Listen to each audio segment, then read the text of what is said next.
minimal speaking during this, I think. It's going to be, we're going to have a little audio feast. We're going to, I thought as today has unfolded, I thought maybe I should have added a subtitle to this 10-minute presentation, which is like Pans in the Forest, because it's all about the sounds in the forest that you might not notice immediately, or actually following on from Jairus's talk, the unsilent forest, because as will become evident, I think the forest is never silent.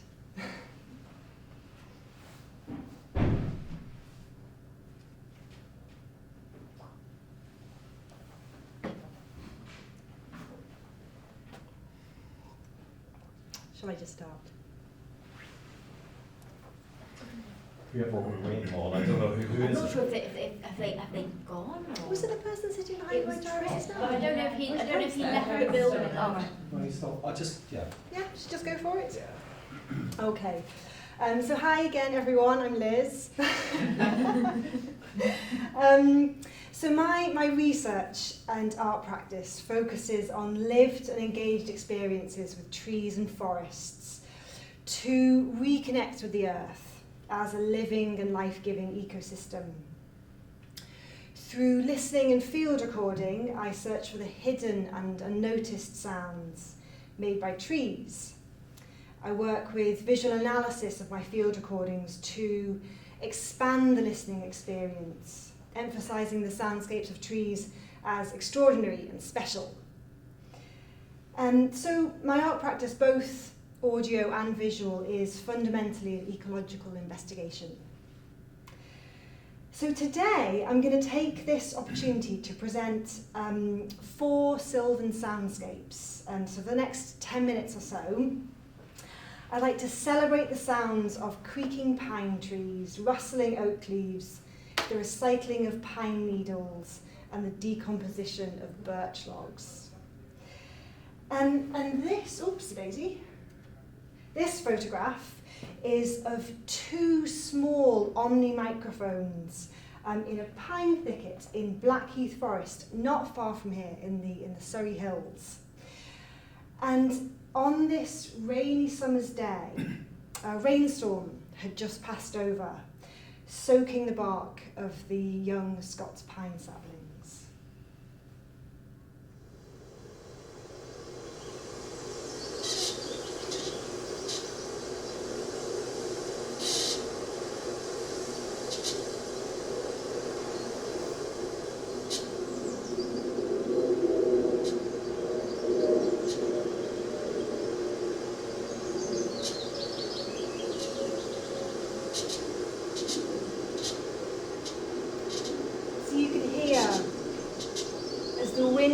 Up, it flutters the leaves of the birch trees nearby. And these 2 pines, they've grown just close enough to touch. And as the wind pushes them back and forth, you can hear their water-saturated barks rubbing together.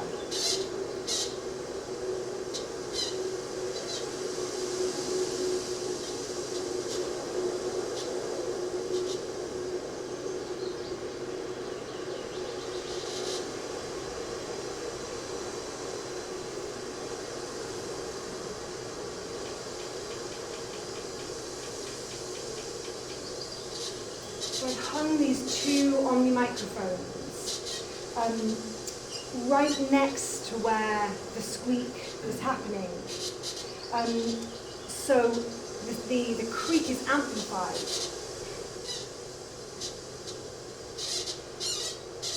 And this sound is a sound that would normally be hidden amongst the other sounds you can hear in the recording.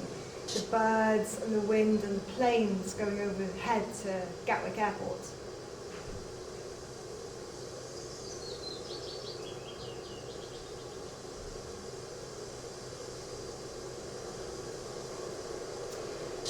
The sound artist and writer Salome Verwergelen writes about listening out for this type of sound.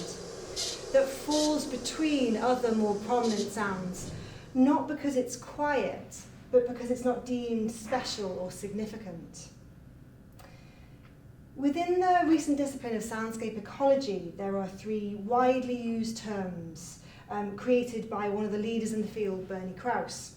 And they are all the sounds made by animals, birds and fish, and that is biophony. Sounds made by earthly elements like wind, thunder, fire and rain, which is geophony. And anthropophony, all sounds made by humans, from speech and music to industry and technology. And my work asks, where do the sounds of trees fit into all of this? This next soundscape is of dry oak leaves clattering in the wind in Glycaenog forest in North Wales on a cold April morning.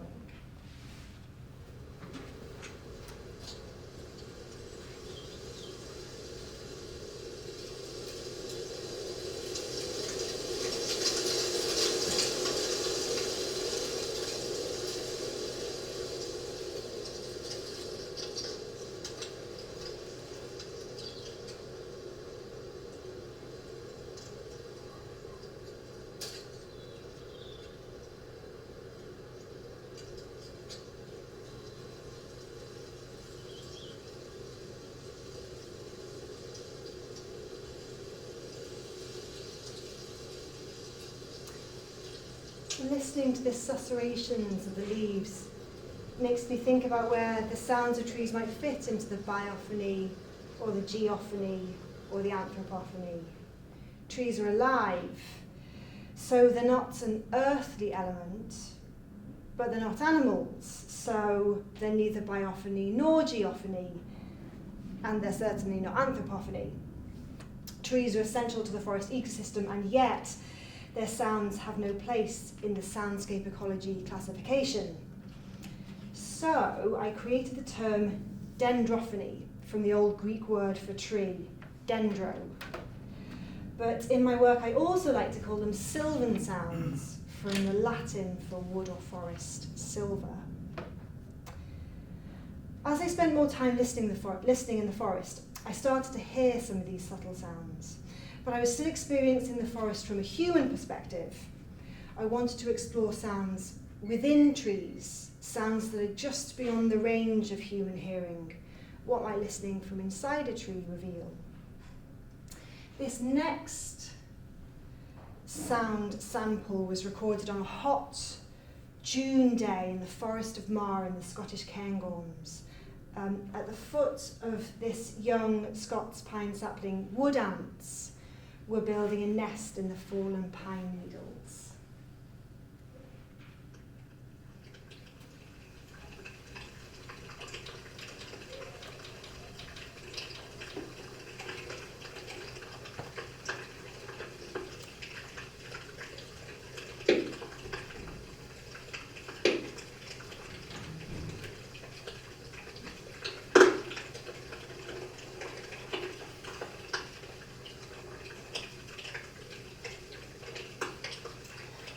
So is this the biophony of the wood ants, or the dendrophony of the pine needles, or both? Jane Bennett's notion of vibrant matter might be relevant here. The woody matter of the pine needles is as much an active element of creating this soundscape as the wood ants. Together they form what Bennett would call a vibrant assemblage. This soundscape can't exist without either the wood ants or the pine needles. It's their combination and interaction that creates the sound.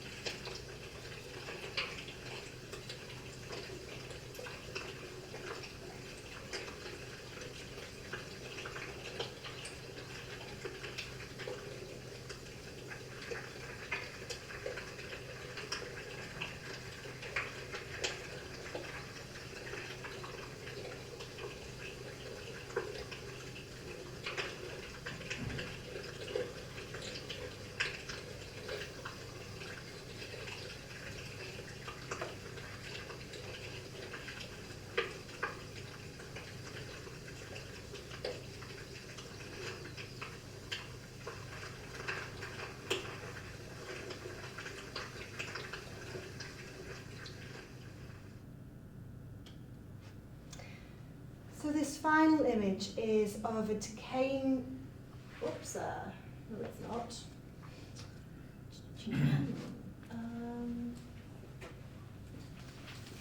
Thank you, Rachel. That's great, cheers. So this final image is of a decaying birch log covered in green moss in Glenafric in the Scottish Highlands. And this location is part of the Caledonian Forest Rewilding Programme. On a frozen day in April, I recorded another ant's nest. These carpenter ants are burrowing into a pile of felled birch logs, decomposing in a wet bog.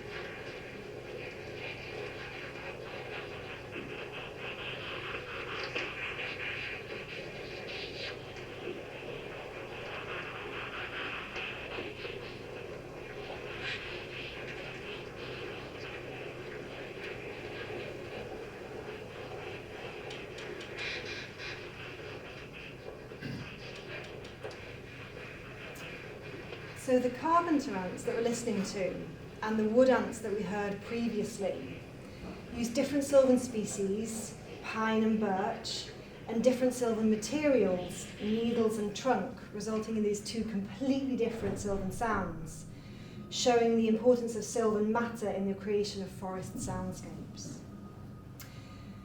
These 4 recordings, the creaking pines, the susurrations of oak leaves, and inside the nests of carpenter and wood ants, are the biophony and geophony in concert with dendrophony.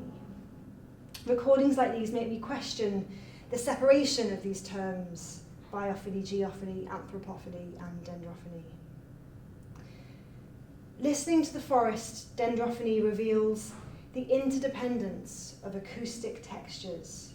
The wind is silent without leaves or pine trunks, just as ants burrowing are soundless without pine needles or decaying birch logs. Sylvan sounds might be considered incidental vibrations and not as valuable as the vocalizations of communicating animals. However, they are the soundings out into the world of the presence of living beings. Furthermore, these sounds are a harmonious collaboration between animal and tree, earthly force and tree. They're not in competition with each other for acoustic space. They're not even cooperating to allow sufficient bandwidth for each other. They are in fact sounding in harmony as one, combining to create an audio presence in the acoustic envelope of the forest. Listening to sylvan sounds has revealed to me Donna Haraway's sympoiesis, creating together, growing together, decomposing together, recycling together. The cycles of living and dying together of the biophony, geophony, and dendrophony. The sylvan soundtrack mirrors the support network that trees provide within the forest. And it seems to me that the sounds of the forest, like the forest ecosystem, are all interconnected.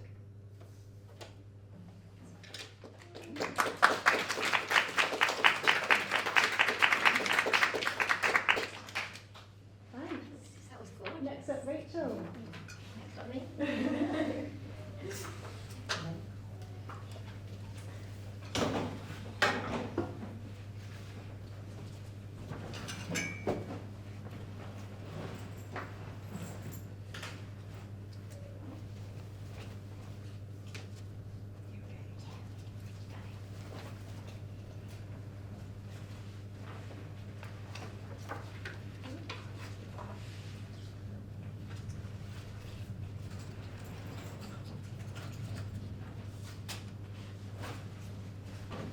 Okay, so I am a screenwriter, but it's not that easy to do a presentation about my my practice. So I just thought I would introduce you to my area of research instead. Okay, so kicking off. Here we go. Hi, my name is, as you know now, Rachel Hopkin. I'm a TECHNE funded second year Media Arts and Screenwriting PhD in practice at Royal Holloway here, and this is me, if you have ever seen my Royal Holloway email profile pic. But this is also me. Not the cool girls along the back, this dork right here. Because while my effortlessly cool big sister decided to be Kim Basinger's very glamorous alien stepmom in My Stepmother is an Alien, I decided I wanted to be this guy here, Mac from the E.T. ripoff, Mac and Me. So given the vintage of these film choices, I think this was probably sometime around 1988, and as you can probably tell, my lifelong obsession with science fiction was already well underway.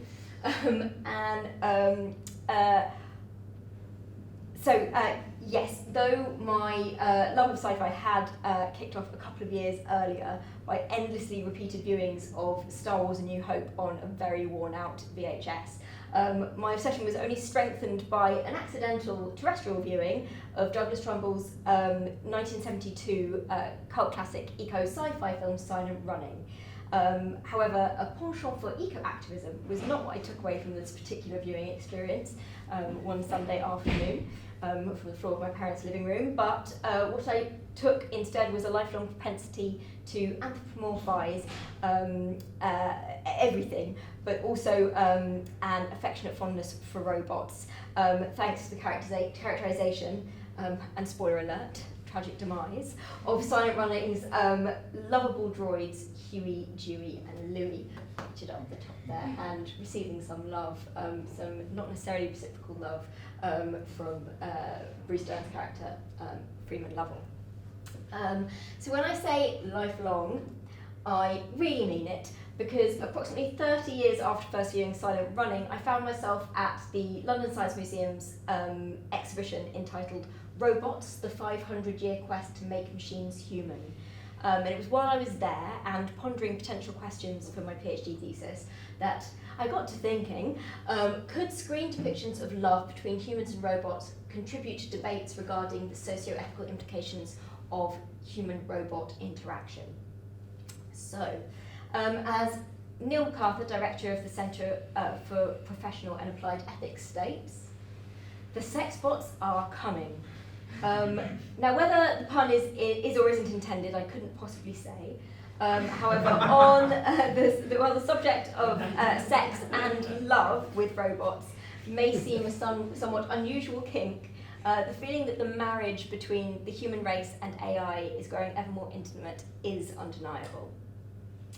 We cohabit with ever-attentive virtual assistants. You can see little Alexa there. We rely on algorithms to help us find our perfect mate, thanks very much, Tinder, etc., etc. And with adult retailers already stocking animatronic anatomies and fully articulated playmates, such as love dolls and real dolls that we can see here, is it really that much of a stretch to imagine that one day, technological advances permitting, this marriage may become a literal one?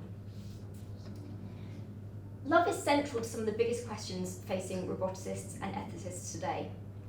Whether it's the issues of objectification and misogyny plaguing sex tech, dilemmas of moral responsibility and compassion in the care sector, or the threat of alienation and isolation through an ever-encroaching online existence, love is crucial to contemporary discourse regarding the impact of human-robot interactions, which is aka HRI. However, we as a society find ourselves on the brink of a tertiary technical revolution, the full extent of which is currently only found in the realm of the imaginary.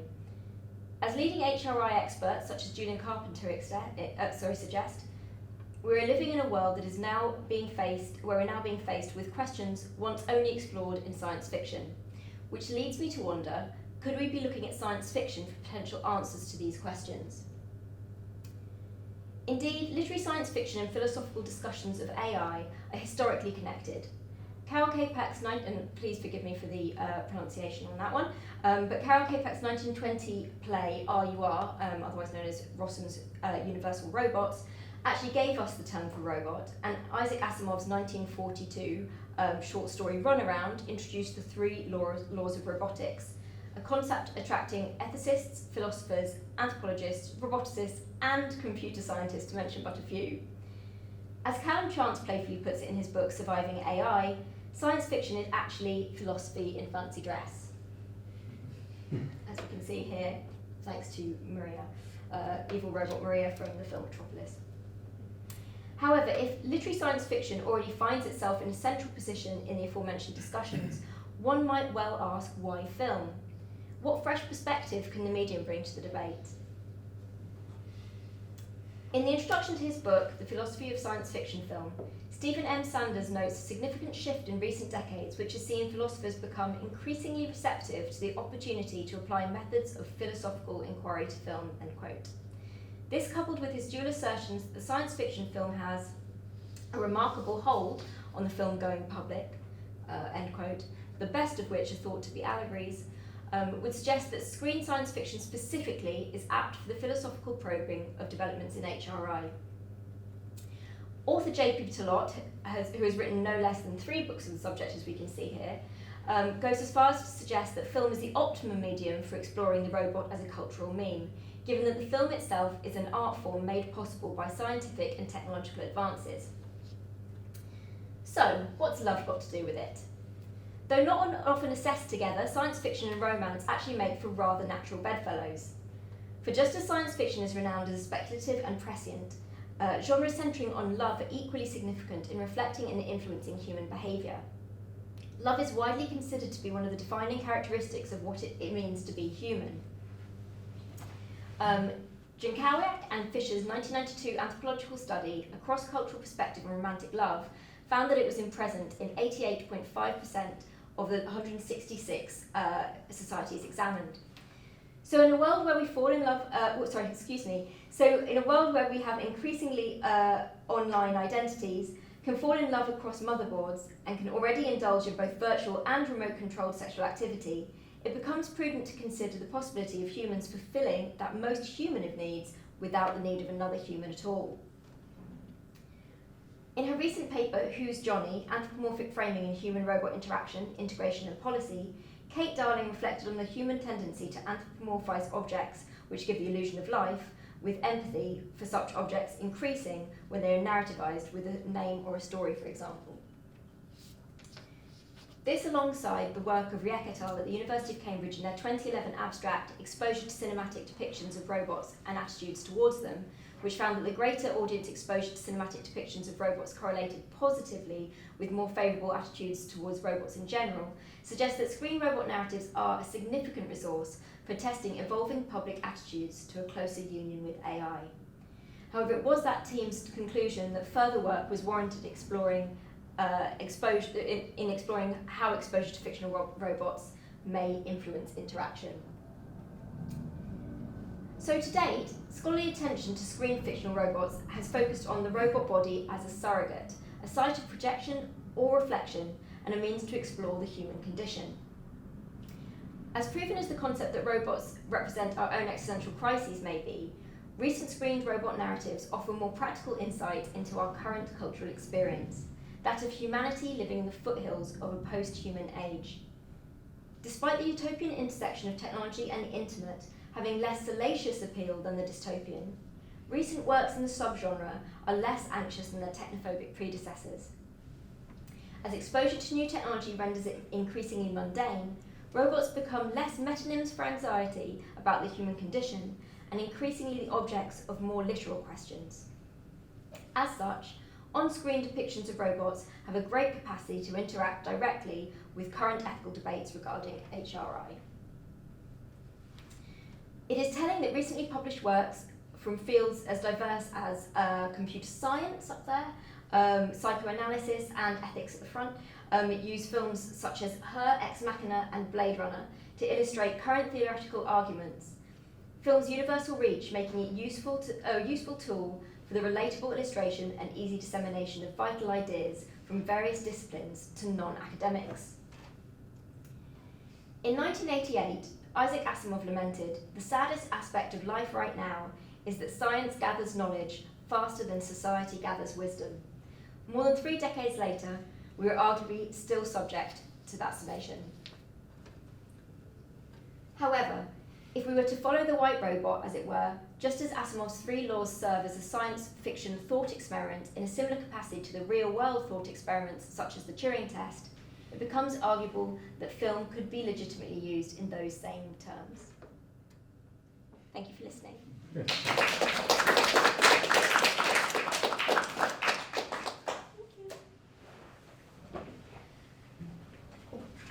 John, you don't have anything. You are just I am using your lo-fi. Yes, because I'm a storyteller. And so, yeah, in terms of, I feel very lucky that because of Jairus' talk and the panel with you guys, I think I've already actually also explored an awful lot of what my work actually involves as an academic.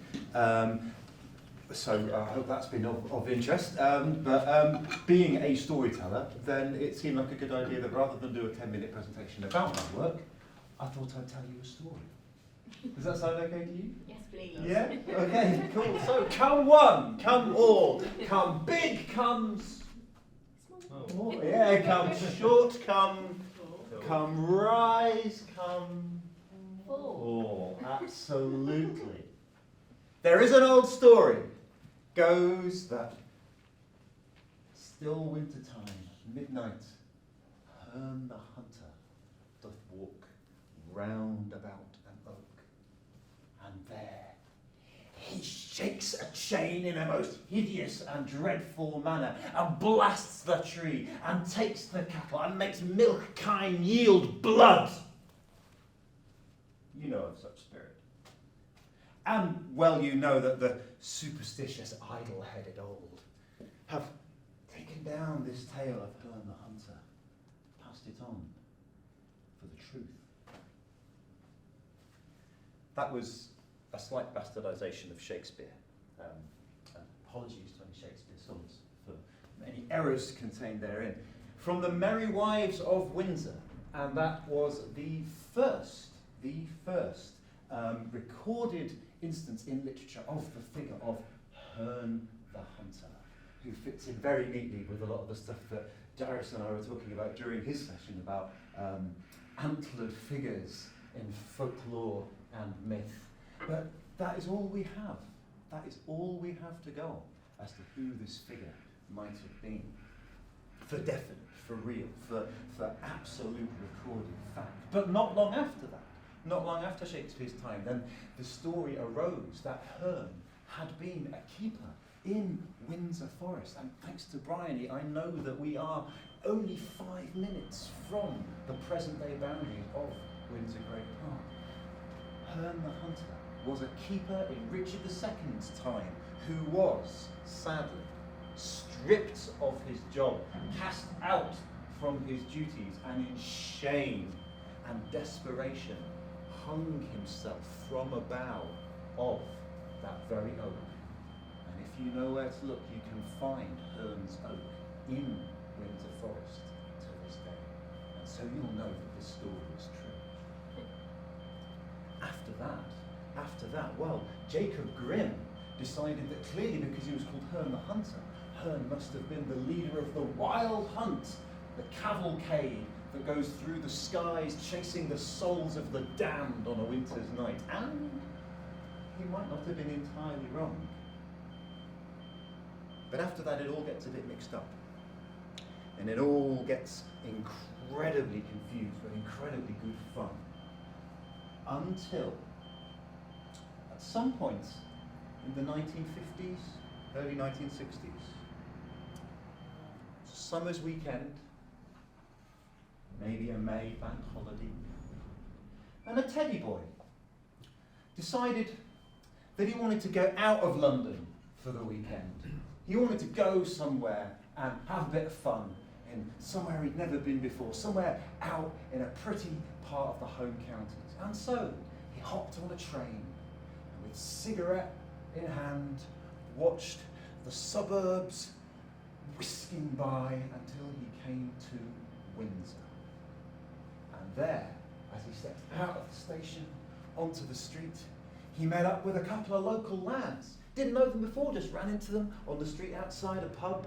But they seemed like the sort of guys who are up for a bit of fun with somebody from out of town, somebody with the cool haircut, somebody with the brothel creeper trousers and the drip jacket, and who was really, really, really there to cause some rock and roll. So what they did was they disappeared off into the forest and started knocking down small trees and having a wonderful time, feeling just how much they were making their presence felt, until the teddy boy stopped and he said, "Hell, what's this, fellas?" And he reached down, and out of the grass and the bushes, he picked up an ancient-looking horn. Hollow at both ends, with a mouthpiece fitted just as if it was just right for a hunter to blow to his hounds. As soon as they saw it, and the two local lads, they started backing away, and they were saying, "No, mate, you put that down. Look, we don't want anything to do with that. Let's just get out of here." But the teddy boy, he'd come to have some fun, and he wasn't about to back down in front of anyone. He said, "What, somebody's been filming Robin Hood round here or something? I thought, no, I don't care, I'm going to have a go at this." And he blew the horn. And the echoing, shrieking wail that seemed to come from somewhere within the depths of each and every one of them resounded among the branches, sent the birds shrieking and flying. And then, in the silence, they heard a dog howl, and another, and the sound of crashing undergrowth, and the sound of horses' hooves drumming upon the soft summer earth, getting louder and louder, and the noise, and now the smell of the hunt coming through the woods right to the spot where they stood. The teddy boy dropped the horn and looked to see that the local lads were already running, and he ran as fast as he could after them, but he was weighed down by his fancy clothes, and he hadn't had to run like this since he was last at school, and his chest was aching, and his brow was sweating, but he could hear now the breath of the dogs as well. And he could hear them slavering and growling and baying still as they got closer and closer behind him. And he broke through the undergrowth to see that the two local lads were making for the doorway of a church. And he thought if he could just get there, if he could just reach them, then he'd be safe. He knew it. The two local lads, standing in the doorway of the church, finding the door locked, not able to get within, turned back to watch, calling to their companion, "Come on, faster, faster." They saw him reach the gate of the churchyard. They heard the twang of a string, the whistle through the air of an arrow. They saw their friend spasm, collapse, lie still across the gateway. They ran to where he lay. They saw his eyes open, his body still, but no arrow to be seen, no dogs, no hunter. End of the story.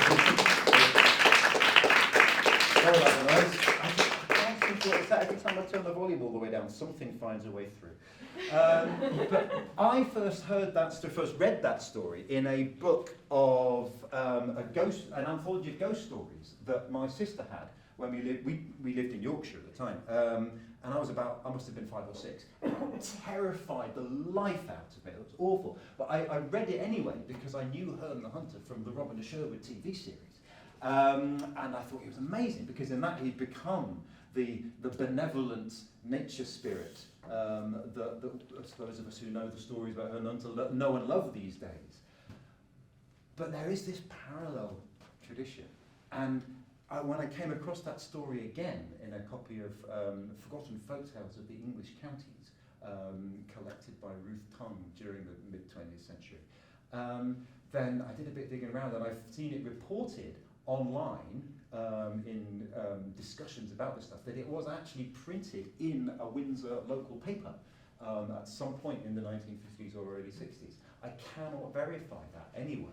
What I do know is that Ruth Tongue collected it from a Berkshire Morris dancer who told the story in 1964 at an event at Subtle Sharp House, which is the headquarters of the English Folk Dance and Song Society in London. And I just think it is fascinating as an example of how folklore is continuing, that we are still papering our landscape with tales that say something about what we feel might be there, what we want to be there, things that help us make sense of the liminal spaces. And in terms of everything we've been discussing today, I think there's so much else in that story that you can unpick. Does anybody have any thoughts? Does anybody have any ideas, themes or motives that people might have had? I have goosebumps. Oh, good, good, okay. Well, that's something. I've done my job properly then. That's good. What I really like is that, if you think about it, 1950s, and teddy boys were, they were a menace. They're a bit cliched and what's the word I'm looking for? Kitsch nowadays, aren't they? But back in the 1950s, they were trouble. My dad, who was born in 1950, remembers being shot in the bum with an air rifle by one of them, and their look was as aggressively as different from what grown-ups and sensible people wore. As people having half their head shaved and half long and all sorts of stunts and everything might be these days. Well, that's probably not even that transgressive these days. So he's there, and he's come from London, the metropolis. But Windsor at that time, the metropolis has spread so much, even within the last half of the 20th century. Susan Cooper, who grew up not far from here and immortalised her childhood home as the village Huntercombe in the Dark is Rising sequence, which were published in the mid-70s. The village, and Hunter appears in this, Saty's Oak in Windsor Castle, in Windsor Great Park. The village is just the most beautifully depicted, isolated rural village, and it's not romanticised in the slightest. It's quite scary. It's an amazing book. But I drove past Huntercombe Lane on a trip to Clifton, the big fancy stately home, within the last 10 years, and it's retail parks and Burger Kings and Costas and everything. So Windsor, struggling to cope with the influx of urbanisation in the 1950s, 1960s, and struggling to get its head round young people who do such outlandish things as dress as teddy boys, is telling a story. Somebody in Windsor imagined this story, consciously or otherwise, wherein the teddy boy comes, London comes, troubling modern times come to Windsor and come a cropper by not heeding the warnings and not being respectful. The local guys might have been idiots, but they knew where to draw the line. And they didn't manage to get themselves killed by the end of the story as well. And it is the forest, it is Windsor itself almost. It is the green space around and marbled through the town that is emblematic of Windsor's identity as the royal seat where the great park is, that has taken its revenge. And so I love that story. It's been a real joy to tell it to you. Thank you very much.